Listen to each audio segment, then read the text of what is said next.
Hi, Fox Mill. Happy Read Across America week. This book is for Thursday, and the theme for Thursday is books to give you a different perspective. And perspective means seeing things from a different point of view, understanding what other people may go through and what they experience in a day that you don't experience. It enables us to have empathy and understanding and hopefully help us grow and be kind and accepting of other people that have different perspectives. So this book that I'm going to read is called I Talk Like a River by Jordan Scott. And I'm going to give you a little bit of backstory before I read it. The author, Jordan Scott, is a poet, and he has written several books that are appropriate for older students. This book is his first picture book for younger students, and he lives in Comox Valley in Vancouver Island with his wife and his 2 sons. And he writes a letter at the back of the book, and it explains a little bit about his perspective in his life. So it says, How I Speak. And I'm going to share this with you before I read the story. When I was a boy, my dad would sometimes pick me up from school on bad speech days and take me down to the river. On those days, my mouth would just stop working. Every word was painful. The laughter from classmates unbearable. I just wanted to be quiet. Along the river, we skipped stones, watched for salmon, picked up bugs, and plucked blackberries, all without saying a word. One particular day, while watching the water move against the shore, my dad said, "You see how that water moves, son? That's how you speak." The author has a stutter. And it says, stuttering is often mocked because it is seen as unnatural. For many, listening to and watching someone stutter is not a comfortable experience because language and sound are stretched to their limits. Strange noises burst from a contorting mouth, and what the listener thinks of as fluency or normal speech explodes. To stutter is to be disfluent, and fluency, my speech therapist used to say, is the ultimate goal. But at the river, I learned to think differently about fluency. The river has a mouth, a confluence, a flow. The river is a natural and patient form, forever making its way towards something greater than itself. Yet, as the river moves, it stutters, and I do too. Take a moment to listen to the way you talk. How do you sound? What would happen if you concentrated on the feeling of speaking? Where do you feel words in your body? Do you speak without pauses or hesitations? How often do you slip up, forget words, or have difficulty finding them in the first place? Do you sometimes shy away from speaking? Do you sometimes not want to say anything at all? My dad took me to the river so I would feel less alone. When he pointed to the river, he gave image and language to talk about something so private and terrifying. In doing so, he connected my stuttering to the movements of the natural world, and I delighted in watching my mouth move outside of itself. What a wonderful father, right? Everyone who stutters does so differently. A stutter is never just a stutter, but a set of intricately intimate labors with words, sound, and body. My stutter is my own.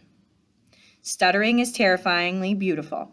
Sometimes I want to speak without worrying. Sometimes I want to speak with grace, finesse, and with all those words that you can think for smooth. But that is not me. I talk like a river. So here is the book that poet Jordan Scott wrote about a young boy who stutters and his father who takes him to the river. I wake up with the sound of words each morning all around me.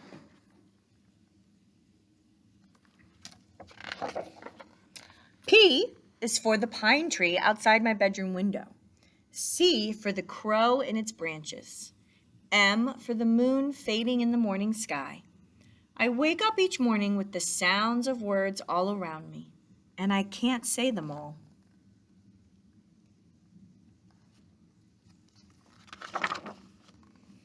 The pea and pine tree grows roots inside my mouth and tangles my tongue.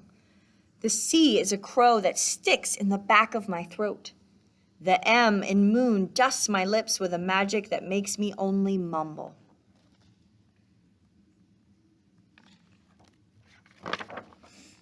I wake up in the morning with these word sounds stuck in my throat. I stay quiet as a stone. I eat my oatmeal without a peep. I get ready for the day without a word.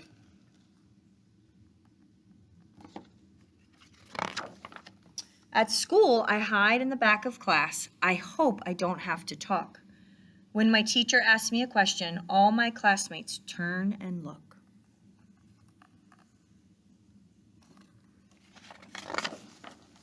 They don't see a pine tree sticking out from my lips instead of a tongue.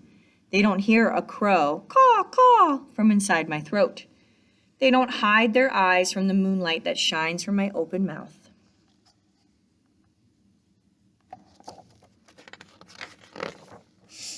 All they hear is how I don't talk like them. All they see is how strange my face looks and that I can't hide how scared I am. My mouth isn't working. It's full with words of the morning.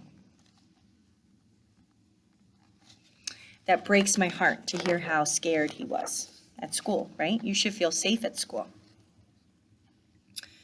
Mornings are always hard, but this one's especially tough. I'm more stuck than ever. My teacher says we all have to talk about our favorite place in the world. Today is my turn, but my mouth just isn't working, and I want to go home. My dad picks me up from school. It's just a bad speech day, he says. Let's go somewhere quiet.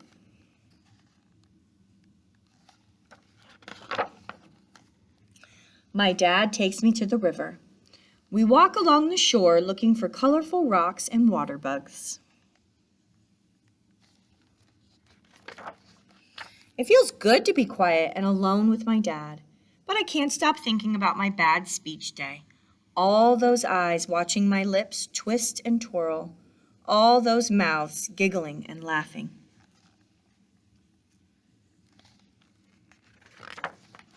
I feel a storm in my belly, and my eyes fill with rain.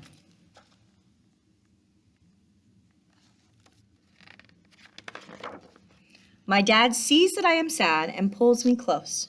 He points to the river and says, "See how that water moves? That's how you speak." I look at the water.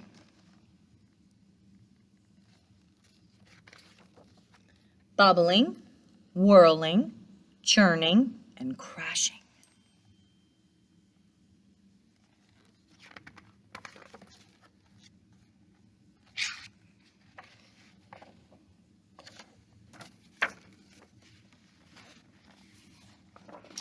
My dad says I talk like a river.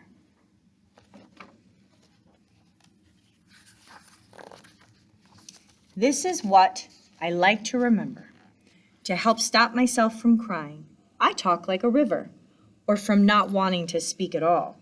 I talk like a river. When the words around me are hard to say, I think of the proud river, bubbling, churning, whirling, and crashing.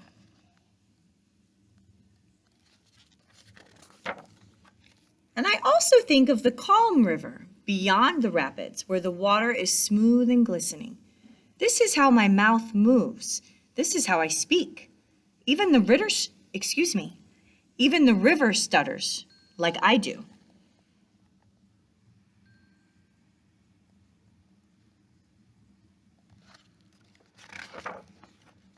I wake up in the morning with the sounds of words all around me. I go to school and tell the class about my favorite place in the world. I talk about the river.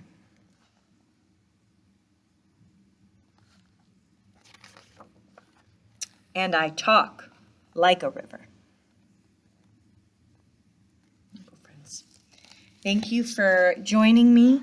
Thank you for hopefully having a different perspective about students with stutters or struggling with speech or even being shy. I appreciate it. Happy Read Across America Day.